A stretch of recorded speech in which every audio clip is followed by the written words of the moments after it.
2022 August 3 അർദ്ധരാത്രി മധ്യപ്രദേശിലെ നർമ്മദാപുരം ജില്ലയിലെ ഒരു ഗ്രാമത്തിൽ ഒരു സംഘം ആളുകൾ ചേർന്ന് ഒരു ട്രക്ക് തടഞ്ഞു നിർത്തി. മഹാരാഷ്ട്രയിലെ അമരാവതിയിൽ നിന്നും കന്നുകാലികളുമായി പോവുകയായിരുന്നു ഈ ട്രക്ക്. ഡ്രൈവറെയും ഒപ്പമുണ്ടായിരുന്നവരെയും ഈ ഗോരക്ഷാ സംഘം ക്രൂരമായി മർദ്ദിച്ചു. വിവരമറിഞ്ഞ സ്ഥലത്തെത്തിയ പോലീസാണ് ഇവരെ ആശുപത്രിയിലേക്ക് മാറ്റിയത്.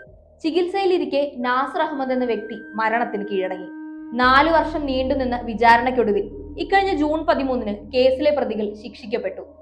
മധ്യപ്രദേശിലെ Narmadapuram additional district and sessions കോടതിയാണ് ജീവപര്യന്തം തടവ് ശിക്ഷ വിധിച്ചത്. ഗോരക്ഷയുടെ പേരിൽ രാജ്യത്ത് ആദ്യത്തെ ആൾക്കൂട്ടക്കൊലയല്ലായിരുന്നു അത്, അവസാനത്തേതുമല്ല. എന്നാൽ ഈ കേസിന് ഒരു പ്രാധാന്യമുണ്ട്. ഗോസംരക്ഷണത്തിന്റെ പേരിൽ ആൾക്കൂട്ടക്കൊലകൾക്ക് കയ്യും കണക്കുമില്ലെങ്കിലും കുറ്റവാളികൾ ശിക്ഷിക്കപ്പെടുന്ന കേസുകൾ അത്യപൂർവമാണ്. അങ്ങനെ അപൂർവത്തിൽ അപൂർവമായ ഒരു കേസാണിത്. പ്രതികൾക്ക് ജീവപര്യന്തം. 2014 ശേഷം പശു സംരക്ഷണത്തിന്റെ പേരിലും ഗോമാംസം കൈവശം വെച്ചു എന്ന ആരോപണങ്ങളുടെ പേരിലുമൊക്കെയുള്ള ആൾക്കൂട്ട ആക്രമണങ്ങളും കൊലപാതകങ്ങളും ഭയപ്പെടുത്തുന്ന രീതിയിൽ കൂടിയിട്ടുണ്ട്. എന്നാൽ ഇതിനെക്കുറിച്ചുള്ള ഔദ്യോഗികമായ കണക്കുകളൊന്നും സർക്കാരിന്റെ പക്കലില്ല. ആൾക്കൂട്ട കൊലപാതകങ്ങളെക്കുറിച്ചോ ആക്രമണങ്ങളെക്കുറിച്ചുള്ള കണക്കുകൾ ദേശീയ ക്രൈം റെക്കോർഡ്സ് ബ്യൂറോയും സൂക്ഷിക്കുന്നില്ല. സ്വതന്ത്ര സംഘടനയായ ഹ്യൂമൻ റൈറ്റ്സ് വാച്ചിന്റെ റിപ്പോർട്ട് പ്രകാരം 2014 മെയ് മുതൽ 2018 ഡിസംബർ വരെ ഇന്ത്യയിൽ 44 പേർ പശു സംരക്ഷണത്തിന്റെ പേരിൽ കൊല്ലപ്പെട്ടിട്ടുണ്ട്. ഇതിൽ 36 പേരും മുസ്ലിങ്ങളാണ്. 2018 ശേഷമുള്ള കണക്കുകൾ ക്രോഡീകരിച്ച റിപ്പോർട്ടുകളൊന്നും പൊതുമണ്ഡലത്തിലില്ല.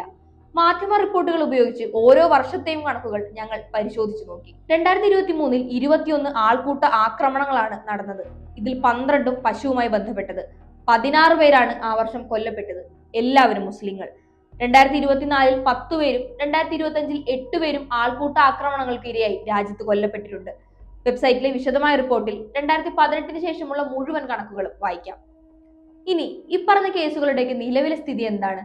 ശിക്ഷാ നടപടികളിലേക്ക് നീങ്ങിയിട്ടുള്ള കേസുകളെല്ലാം വിരലിൽ എണ്ണിയെടുക്കാം. ജൂൺ 13 വിധിയടക്കം മാധ്യമങ്ങൾ റിപ്പോർട്ട് ചെയ്തത് അത്തരത്തിലുള്ള 5 കേസുകൾ മാത്രം. മുഹമ്മദ് അഖ്ലാഖ്, പെഹ്ലു ഖാൻ, ഈ പേരുകളൊന്നും മറന്നിരിക്കാനിടയില്ലല്ലോ. 2015 ആൾക്കൂട്ട ആക്രമണത്തിൽ കൊല്ലപ്പെട്ട അഖ്ലാഖിന്റെ കേസിലെ പ്രതികൾ മുഴുവൻ നിലവിൽ ജാമ്യത്തിലാണ്. 2017 കൊല്ലപ്പെട്ട പെഹ്ലു ഖാന്റെ കേസിൽ 2 വർഷത്തിനുള്ളിൽ മുഴുവൻ പ്രതികളെയും വെറുതെ വിട്ടിരുന്നു.